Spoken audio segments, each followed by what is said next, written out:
Welcome to One Thought at a Time with Ian Travers, where we get curious about what makes us tick.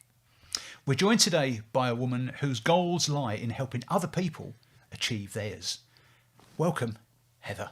Hi Ian, lovely to be here. Yes, we've had many conversations over the years, but thank you ever so much for taking the time out today. Let's kick off today by tell us what you do. Okay, well, I am the director and founder of my own business, which is a specialist rehab business, which I'm sure we'll get into, which is called Designed to Move. And tell us the journey. So how did you end up as having Designed to Move? Yeah, well, I'll try and keep it short because it is now quite a long journey and a long story. But I trained as a physio. It's over 25 years now since I trained as a physio. At the time, if you'd have told me that I was going to end up running my own business, I wouldn't have believed you. Really, it wasn't on my agenda. My goal was just to get out in the world, get working. Didn't know when I started out exactly what that would look like in terms of, like many roles, we end up specialising. So I didn't know for sure when I started how I'd specialise. I actually ended up specialising in occupational health. Mm-hmm. So supporting people to return to work after they'd been injured. And the mainstay of that was actually working for a shipyard. So working with the employees who obviously had quite physical jobs, were building surface ships and submarines for the Royal Navy. Right. And so treating the workforce, trying to get them back to work safely, quickly, and keep people in a job. Wow. Yeah, so that's how it started out. And then I've evolved through that, so I worked for the shipyard. Then I went into the NHS for a little while. I've worked in occupational health within the NHS, so supporting community healthcare staff to get back to work. I've had my own, what I would call traditional private practice. And it's now Designed to Move, was officially founded in 2015. And that was the result of a number of kind of factors, but really wanting to use initially just my own skills to work with people who'd been seriously injured and didn't have access to the kind of services we were providing NHS staff or shipyard staff, but really needed help to get their lives back on track, basically. And I know the conversations we've had in the past, it's rather than just sort of, dare I say, sort of traditional physio, it's been a more holistic approach, Yeah, so how we kind of differentiate now is we talk about standard care. Standard care is very much appropriate for your, acute back pain, your ankle sprain, your football injury, those sorts of things. What we do is functional rehabilitation. So it's bringing together that bigger picture, bearing in mind most of our clients have had a serious injury with multiple injuries. So they might have had several fractures, bump to the head, bruising, surgery, all those sorts of things. And what we need to do is look at them as a whole person, how the impact of the trauma has affected them. And bringing all that together in a way that actually kind of literally picks them up and helps them put themselves back on their feet and either continue with the life they had before or help them see possibilities for alternatives. And this is clearly going beyond the realms of helping them get fixed mechanically, isn't it? It's broader than that, isn't it? Yeah, so we talk about a very broadly used term is biopsychosocial. Right. But we also translate that into what we'd call psychologically informed. So it's not just about your biology. Your biology's broken or damaged. Yeah. That will repair to some extent, maybe fully, maybe not. But around that is your social context, what you do, what gives you value, whether that be your work, your family, your hobbies, and the psychology of that. How does it make you feel? How does it translate into your confidence in yourself or in what you can contribute to the world? And if we don't tie people's we've got to inspire people to want to recover. Not everybody knows how to do that, and you've got to kind of help them lay the path, if you like, or what the future might be. There's a couple of things that I'd love to pick up a bit more as we go through. You've mentioned about sort of inspire people to want to recover as well. I think that's something that we'll definitely circle back on, because I think that's you see it in so many walks of life, not just in I guess in your space, but where people have already given up on themselves. Yes. Yeah. The name, Designed to Move. Go on, tell us a bit about why Designed to Move. So Designed to Move came about, and I was sat on my living room floor with a big sheet of A3 paper, several sheets of A3 paper, and I had hit a bit of a crisis in my own career, thinking I wanted to be physio. That's all I've ever really wanted to do, but I was disillusioned for various reasons, and I thought I don't want what I've been doing just to be the future. How can I bring together everything that I love about what I do in a way that will make my career sustainable till whatever time of life that is. I don't have an end date on it at the moment, life or work. And I just looked at my set of skills, literally wrote them all out on this big sheet of paper. And thought, what is it?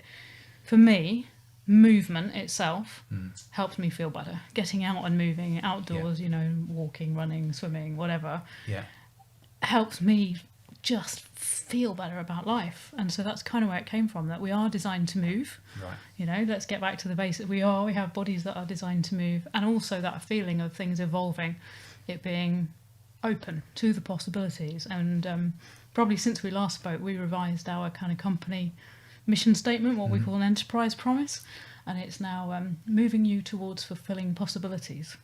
Oh, that's lovely. So it's right, let's open up what are the possibilities here. I know, that's lovely. It's really, really good. It's great, isn't it?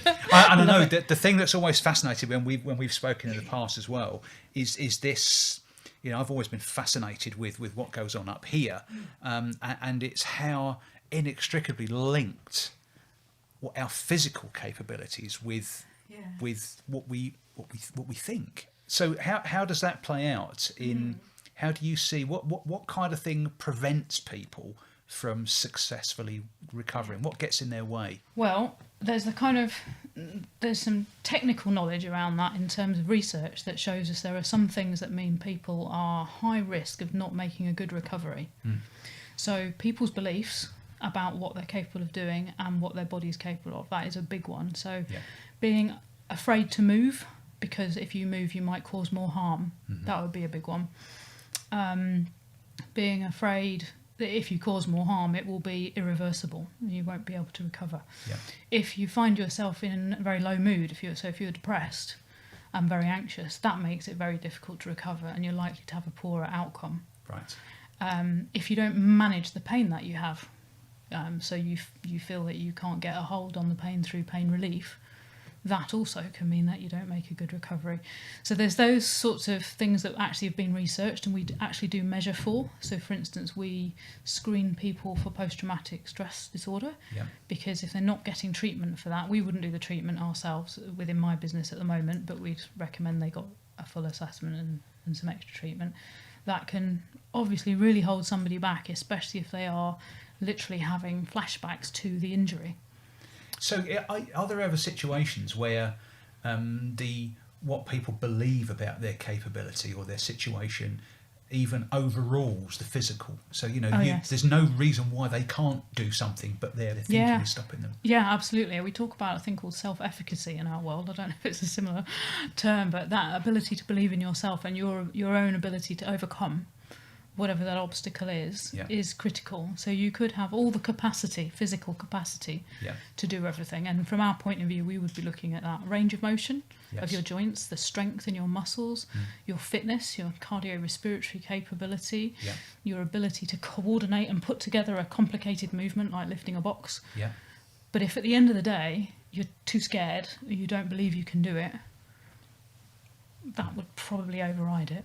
And so that's where this holistic thing comes, because if that's a blocker, then I suppose it's, you can do all the physical activity in the world, but we need to find a way of helping people change what they believe about themselves. Yeah, and it's an interesting place for us. So at the moment in my business, we're all physiotherapists by trade and background, and we have professional scope of practice. So that's what we talk about. We're being psychologically informed because we are aware of all these implications, and very much part of what we do is helping motivate people and educate them about the fact that activity probably won't make them worse, and pain doesn't mean that they're harming themselves, and it's safe to do these activities. But obviously for some people, quite a lot of the group we look after, because it's a fairly specialist group, do also need proper psychological support, assessment and intervention, because there may be beliefs that existed, and it's something actually that fascinates me and I'd love to spend more time on, beliefs that pre-existed their injury that are holding them back. Okay. That can be a significant thing. Their beliefs about what's possible, what's acceptable, and now they're injured. Right. And the impact the injury can have on someone's status in their life, within their family, within their culture. So, for instance, if you're in a culture that says your value is around your ability to look after your extended family, as a woman, for instance, and then suddenly you can't cook, clean, care for the family in the way you did before, it really does impact someone's identity and confidence, and their ability to think that, how can I have value in the future if I can't do those things? So even their predisposition pre-injury is a significant... I think we're very conditioned, aren't we? And we don't necessarily know how much until something awful happens. And then you realise that you've got these conditioned ideas about how you think life should look, and that you have to challenge those, and that needs to be done in a supportive way. And when we work with somebody, we're usually just one part of a much bigger team. A psychologist, there might be a neuropsychologist or a psychiatrist. There may be nutritionists, occupational therapists, debt advisors, all sorts of other people involved. But it's pulling all that together. And ultimately it's about helping people change what they believe they're capable of doing. Yes, showing people those options and saying, we talk about having little kind of behavioural experiments and behavioural challenges. So if you said to me, well, Heather, I don't think I can get down on the floor at the moment and pick that thing up, I'll probably say, well, I think you probably can, because your joints move, your muscles move enough to do it, so we've got all the components there, so why don't we try? And encourage you to try, but with me here, with permission to use the sofa to get up off the floor, and just to create that space where you think, well, do you know, what have I got to lose? Let's give it a try. Do it safely. I like that. And there's almost a picture in my mind there of, when you're teaching someone to ride a bike, and you just hold the saddle, but then suddenly they do it and you're there, but you haven't held the saddle. It's kind of and the other thing we talk about is graded exposure. A bit of a weird term, but that's also about saying, well, what's the thing you're most scared of doing, frightened of doing? And you might say, well, I know you like to run. I want to go out running again, but I'm really worried I'm going to injure myself if I go out and try and do my normal 5-10k. What do I do? One of the feelings is, well, I'll just stay on the couch because that's safe. Of course, we know actually that isn't safe, because if you do that, you're not going to be fit enough and well enough. That's another topic for another day. But so you're not going to start with going back to your normal 5 or 10k. You're going to start with going out, getting your shoes on, get around the block, walk a bit, run a bit, walk a bit, run a bit. So you start with a very low level challenge, physical challenge in our case, but there's also challenging the psychology. So if your psychology is that that's going to hurt, we try and find a challenge that not necessarily doesn't hurt at all, because it might a bit, but shows you that it's okay, and it's normal, and you can cope with it, and actually teaches you a coping strategy. Sometimes the best thing that can happen is a setback, because in having a setback, you learn how to manage setbacks. So in some ways, something being difficult or a struggle, there's actually a positive in that. Yeah, absolutely, because that gives you the experience of how did I manage that. If you're looking at it afterwards, if you reflect on it, how did I manage it? Could I have managed it differently? Could I have managed it better? Could I anticipate that happening again? And how would I manage it in the future? Do you ever, as that plays out in someone, recovering from sort of multiple injuries, and they kind of realise what they're capable of, do you ever notice that plays out almost beyond the injury, that they adopt almost a different view of stuff that was going on around them? It becomes a life-changing moment, even... Yeah, it's something that we've had some discussions within my team, actually. That it's very interesting to see how different people react to a life-changing injury, and also the time frame, because we see some people who, from a clinical point of view, it's better to see people fairly quickly after they've been injured. We can do a lot more. We can move them on. We can potentially prevent them becoming very low and depressed and deconditioned physically. But maybe that early on they're dealing with such a lot of stuff. Either they don't have the headspace, there's too many appointments to go to, too much hassle, too many people trying to interfere with their lives, too many changes, Or we see other people who are like, it's fine, I'm alive, it's great, I'm just carrying on, don't you worry about me, I don't need any help. So we have those kind of very different situations at the front end. Yeah. And then at the other extreme, and certainly when we started the business, it's less so now, we'd see people 4 years after they'd been injured who have been told they're not going to get any better, been told by several experts they're not going to improve, this is it. And they're in that place of, have I got to accept this and resign myself to it? And then we still use this question, is this it? They're asking, is this it? They're asking us, is this it? They're asking their case manager, their solicitor, whoever. The truth is we don't know till we try. And it's whether they've, as an individual, they're willing to still try. Many really are, some aren't. Because I suppose if you're not feeling great because you're in that position, and someone who you place a lot of faith in says to you, "That's it for you." Yes. I guess your brain's going to say, "They've probably got a point." Yeah, it's very, very, very powerful. What words that are said to people in their recovery, because it can make or break whether they believe they can get better or not. And of course there are times when it's completely true that there is not going to be a change, and there is a level of acceptance. And again, people react differently. You hear stories all the time of people being told they never walk again, and that galvanises them too. Yeah, that is the motivation, isn't it? Yes, walk again sometimes. Potentially. I guess I'm somebody who I don't want to put limits on what's possible, because I don't know. Yeah. The medical science may say, in theory, something's not possible, but it might be. We don't know. We've got to try. And yeah, it's very interesting. I mean, obviously we see people at lots of different stages, and it depends. It just depends. The outcome, depends on how willing they are to engage. I mean, when we work with people, it's very much a collaborative. We're in this together. We're just here as a guide on the journey. We're not here to do it for you. We're here to guide you. We're here to support you. What would you like to do? Let's see if we can try it. And just help them believe they can, whatever they. Yeah. It's interesting, this belief thing. I mean, you'll know from the running, the number of people that come and join running and say, just to let you know, Ian, I don't do hills. And as you know, around here, that's going to be a really bad day, isn't it? Yeah. But that's this. Yes. It's not the legs, is it? Yeah.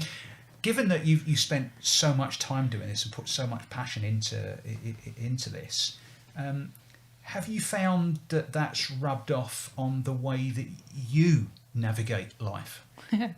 Yeah, well, I guess you can't really kind of work out where that begins and ends, can you? No. In terms of, have I created what I've created because of that? And it's certainly when I've had struggles, and in the last few years I've had some significant health issues of my own, which I wasn't expecting to have, which has challenged some stuff. You do sit there and go, okay, this can be what it feels like on the receiving end of this stuff. Yeah. And realising that you do have it in yourself to make that choice about whether you move forward with something, whether you challenge it, whether you take control of it, or whether you let other people, because it's very easy in our world. There's so many people, so many appointments that you've got to go to, so many people telling you what you should or shouldn't be doing with your time to recover, that actually taking the ownership back for that yourself, and that's super hard. That is super hard. And having now had that experience myself, when you are tired, low, you don't know which way is up anymore. Actually trying to orientate yourself and going, what can I do about this? And I guess one of the things that has helped me is realising that I run a business that talks all about this stuff. Here I am. The proverbial, got to walk the talk, and realise how hard it is. I mean, I have absolute ultimate respect for so many of our clients for what they're going through. What they're going through has been way worse than what I've been through in many ways, and they come out of it the other side with amazing results and doing amazing things with their lives on the whole. It isn't the story for everybody, but it is for a lot. And that then helps you reframe your own personal thinking, doesn't it? When you see what difficulty others. Yeah, I think what's interesting, isn't it, is that and obviously the current world situation has challenged us all, but to understand that we're all facing challenges every day of different types. Some of them are physically obvious for people Yeah. who've been injured or they've lost a leg or, something like that. Yeah. But a lot of it isn't obvious. And we're all facing our challenges. We've all got to find our ways of coping. How you cope will be slightly different from how I cope. Yeah. But believing in yourself and your capacity to manage a lot of it, not without help externally, I think that's, it's critical as well to have that support, is really important. I think one of my kind of now phrases to myself, which I've always used, but I've been using it more and more in the last few years, is, well, I don't know if I can do that yet. That's a I've great word, kind of isn't got it? to that point of like, if I keep saying I can't do this or I don't know how to do this, you feel incapacitated, literally, I Yeah. can't do this. Yeah. But if you go, well, I can't do this yet, and that is because I need to go and learn, find someone else who knows about it that is further along the journey than I am, someone who's experienced this but from a different angle. And dare to believe you can. Yeah, absolutely. And being able to, well, actually, now there's nothing out there that we can't find, ask somebody else about, to go to. And maybe that's a big learning as well, is to ask a bit more. Instead of believing that we should know it all professionally, we should know all the answers. That's the beauty of teams, isn't it? And community is ask somebody else because they might know. Yeah, a network of support. Yeah. Yeah, it's interesting, isn't it? When people say, "Oh, yeah, but I'm self-made." Really? No. Yeah. Your team's critical, isn't it? Yeah. One thing I must just sort of relate back to, you lent me a book which fascinated me a few years ago, and it was the book on pain. Oh, yes. And just hearing you just talk about helping people recover, the fact that it sounds obvious when you say it, but where does pain exist? Oh, well, that's like an age-old question, but it's way more than physical. There is a physical process. There are nerve endings that process pain, but it is very much a psychosocial construct in that it is influenced by so many factors. What you believe, what you believe pain means to you. Does pain always mean harm? Not it's always. Interesting. There were one of my favourite T-shirts, which I got when I was doing my triathlons, which was from the Stratford Triathlon, and I remember the T-shirt vividly. Sadly, it's now succumbed to the too many washes, but it had this beautiful strapline on it that said, "Pain is simply weakness leaving the body." And I thought that was lovely. Pain is a really important messenger to us about something needing attention. Yeah. And of course that can be related to physical pain, that can be related to emotional pain. Pain isn't just a physical thing, and maybe it's drawing our attention to something that needs looking at, a different approach taking, action, change. Well, we could talk for hours. I'm going to ask you one last question, if I may, and that is this: if you go back to those times where you were doing, I think you called it sort of more traditional physio, and you were thinking there must be a better way, and you were going through different struggles in your mind, knowing what you know now, if you could write yourself a letter and transport it back in time for you to have found and opened and read, what would you say to yourself then, knowing what you know today? It's a very interesting question, because later this week I've got a friend visiting who I met when we were 18, when we went to uni. So literally I met her at 18 when we both started our physio training. And it made me think, I went into that degree with a certain expectation and was coming out the other end working in the NHS probably forever. Outpatients, possibly neuro. And if I'd have thought, I wouldn't have thought that this was possible. I wouldn't have thought it would be possible because it was not on my radar. Right. I had never contemplated the possibility of running my own business. I'd never contemplated the possibility of doing something that was out of the kind of channels of professional development, which it kind of is. It's kind of the way we've put together the service. I've created the service is a combination of all those experiences over the years. The 18-year-old me wouldn't have had the confidence to believe it was possible and that I was capable of it. So I think I'd be telling myself that I'm capable of more than I think. Brilliant. And that's amazing, and I love it. I do love it now. I've been on the other end with that wisdom. That's brilliant. Super. Heather, thank you so much for joining Yeah, me you're on welcome. this today. That's great. So this has been One Thought at a Time with Ian Travers. Thanks ever so much for listening. If you've enjoyed listening to the conversation today, you'll find more information about our other podcasts and about Heather's organisation Designed to Move in the comments section. So look forward to you tuning in next time. Thank you very much.